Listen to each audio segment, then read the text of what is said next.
여러분 안녕하세요. 만나게 되어 반갑습니다. 오늘부터 우리는 우리가 어디서부터 왔는지, 우리의 생명의 기원은 무엇인지 알아보는 소중한 시간을 가지려고 합니다. 먼저 오늘은 지금까지 과학사에서 크게 논의되었던 생명의 기원에 관한 여러 가지 설들을 살펴보고 과학 진화론과 창조론에 대해서 살펴볼 것입니다. 어떤 내용들이 있는지 한번 살펴볼까요?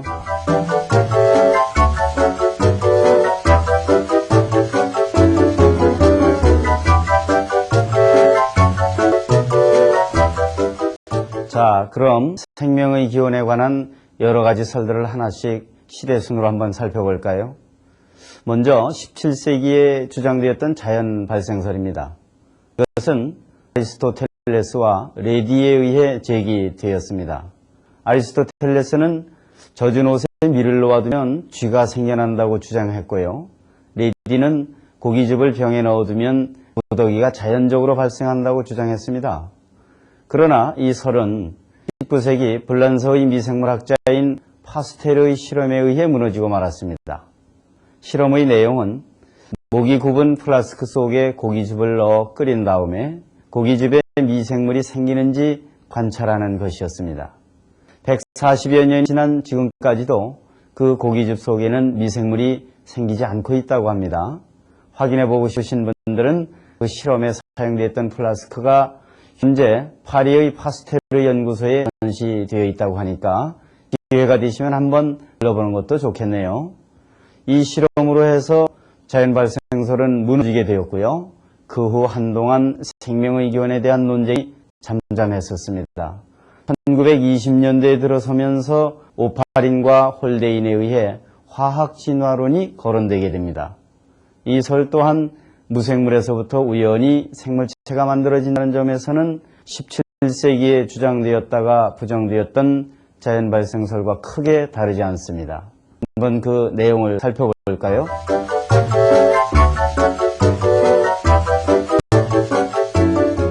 화학 진화론을 간단히 설명하면 물질의 에너지가 작용함으로써 간단한 생물이 화학 법칙에 따라 생겼다는 하나의 생명 기원설입니다. 화학 진화론에서는 진화가 크게 4단계에 걸쳐 일어났다고 주장하는데요.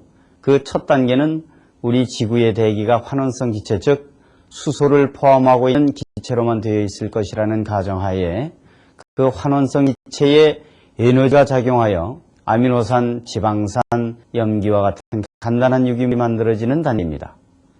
두 번째 단계는 첫 번째 단계에서 만들어진 간단한 유기물들이 빗물에 씻겨 바닷물에 들어가서 농축이 되어 에너지의 도움을 받아 단백질, 인지질, 핵산과 같은 복잡한 유기물이 되는 단계입니다. 그 다음에 이루어지는 세 번째 단계는 두 번째 단계에서 이루어진 복잡한 유기물들이 막에 둘러싸여서 코아세르베이트를 형성하는 그러한 단계입니다. 그리고 마지막 네 번째 단계는 유전물질인 DNA가 코아세르베이트 속으로 들어가서 원시 세포가 되는 그런 단계이죠. 이 네 단계를 통해 일단 세포가 생기고 나면 물질 대사작용을 통해서 단세포 동물에서 다세포 동물로 최종적으로는 우리 사람에게까지 진화가 일어났다는 것이 여러분이 알고 계시는 진화, 즉 다윈의 생물의 진화 내용이다. 그러나 이 진화론은 엄청난 오류들을 포함하고 있습니다. 우선 화학 진화론에는 어떤 오류들이 있는지 한번 살펴볼까요?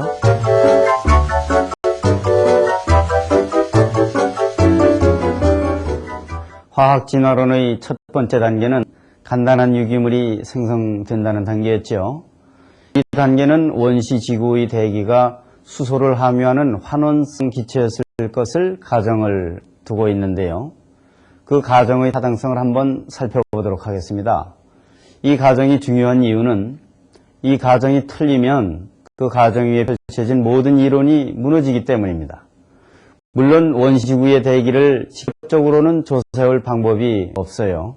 그러나 간접적인 여러 가지 방법으로 추측해 볼 수는 있겠죠. 그 첫 번째 방법은 지구 주변의 행성의 대기를 조사해 보는 방법입니다. 실제로 1980년에 미 항공우주국에서 지구에 가장 가까운 행성인 금성과 화성에 인공위성을 보내어 그 대기를 채취해 온 적이 있습니다. 그 대기의 성분을 조사해 본 결과 모두 이산화탄소 등을 주성분으로 하는 비환원성 기체임이 밝혀졌다고 합니다. 원시 지구의 대기 또한 비환원성일 가능성이 높다는 증거가 되는 거죠. 또 하나의 방법으로 원시 대기가 화산 기체로 이루어졌을 것이라는 지질학자들의 추정에 따라서 현재 활동 중인 화산에서 분출되는 기체의 성분을 조사해 보았어요. 그 결과도 역시 일산화탄소, 이산화탄소, 질소 등으로 구성된 비환원성 기체임이 밝혀졌거든요. 이러한 근거들로 볼 때 원시 대기의 성분은 환원성이라기보다는 비환원성 기체였을 가능성이 더 높다고 볼 수 있는 것이죠. 물론 비환원성 기체가 되면 이 화학 진화론 자체는 성립되지 않는 이론이 됩니다. 그러면 두 번째 단계를 한번 살펴볼까요? 두 번째 단계는 첫 번째 단계에서 생긴 아미노산과 같은 간단한 유기물이 단백질과 같은 복잡한 유기물이 된다는 단계였는데요. 구체적인 문제는 이 결합이 이루어질 확률에 있습니다. 이러한 결합 반응들이 일어날 확률은 지극히 낮거든요. 0.00002%도 안 돼요.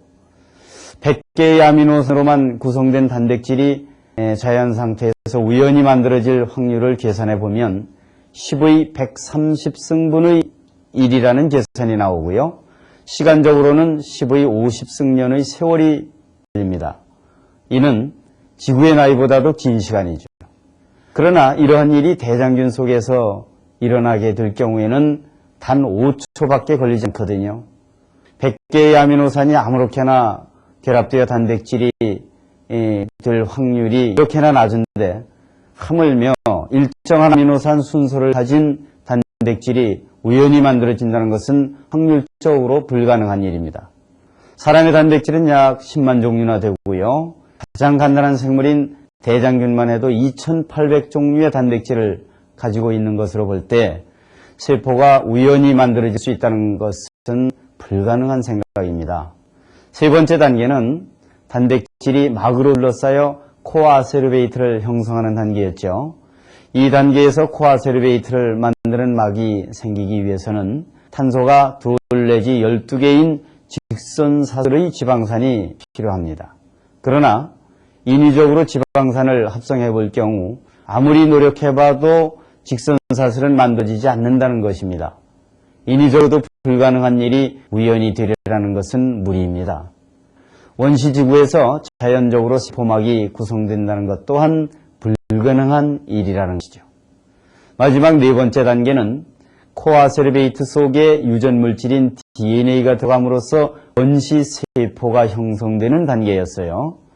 여기서도 비환원성 대기 조건 하에서는 DNA 합성이 이론적으로 불가능한 것으로 밝혀졌고, 만약 DNA가 저절로 만들어졌다 하더라도 번식하여 종족을 유지하기 위해서는 DNA의 복제와 전사가 일어나야 하거든요. 그것이 일어나기 위해서는 반드시 거기에만 꼭 들어맞는 효소가 필요한 것입니다. 저절로 만들어지는 DNA도 불가능한 일이지만 거기에 꼭 맞는 효소 또한 자연 상태에서 만들어지기란 더더욱 불가능한 과정인 것이죠. 이상으로 화학 진화론이 어떻게 이루어져 있으며 화학 진화론의 네 가지 단계에는 각각 어떤 결함들이 있는지 살펴보았습니다. 우리나라의 교과서에는 아직도 진화론을, 즉 화학 진화론을 100% 과학적인 사실로 설명하고 있지만 세계 곳곳에서는 진화론은 이제 거부되고 있습니다. 그럼 또 하나의 생명 기원서를 살펴보도록 하겠습니다. 바로 창조론인데요. 창조론은 성서의 근원을 두고 있습니다. 창조론이 어떻게 과학적 사실이 될 수 있겠느냐라고 생각하는 사람들이 있을 수도 있겠지만 창조론의 많은 부분들이 과학적인 사실로 증명되고 있어요. 그러면 창조론의 내용과 창조론의 과학성에 대해서 한번 살펴볼까요? 우선 창조론의 내용을 간략히 알아봅시다.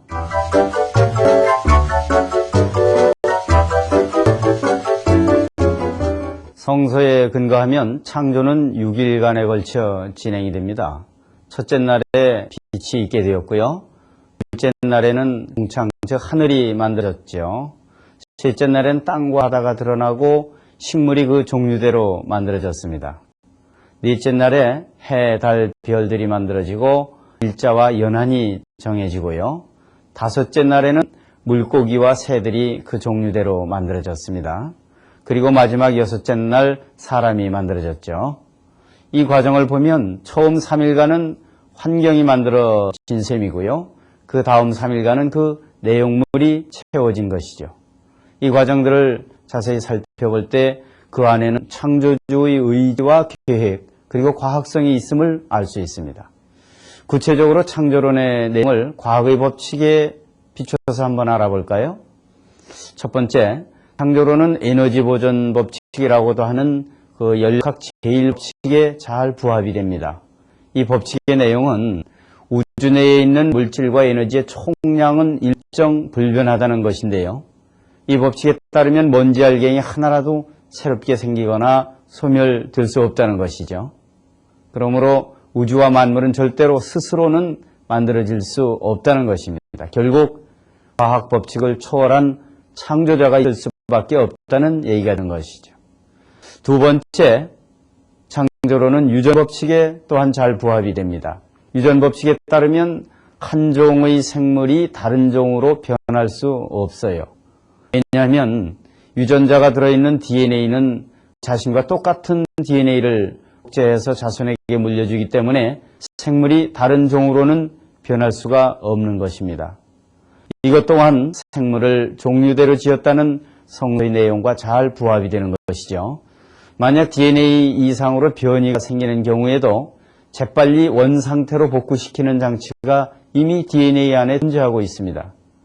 생물 시간에 배우는 유전 법칙에 따르는 그러한 유전 현상도 이미 창세기 1장에 기록되어 있는 종류대로라는 그 말 속에 다 포함되어 있는 그런 내용인 것입니다. 세 번째로는 생물을 흙으로 지었다는 성경 내용의 그 과학적 합리성입니다. 과학이 발달되지 못했던 과거에는 우리 몸이 흙과 같은 성분으로 이루어졌다는 사실을 아마 잘 믿을 수 없을 것입니다.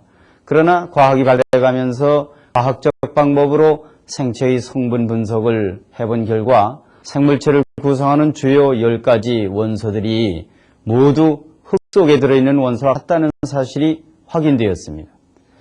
성경의 말씀은 과학보다 더욱 과학적이라 할 수 있지요. 과학이 뒤늦게 발견해 증명하고 있는 이런 내용들이 이미 수천 년 전에 쓰여진 성서 속에 설명되어 있음이 속속들이 드러나고 있어요.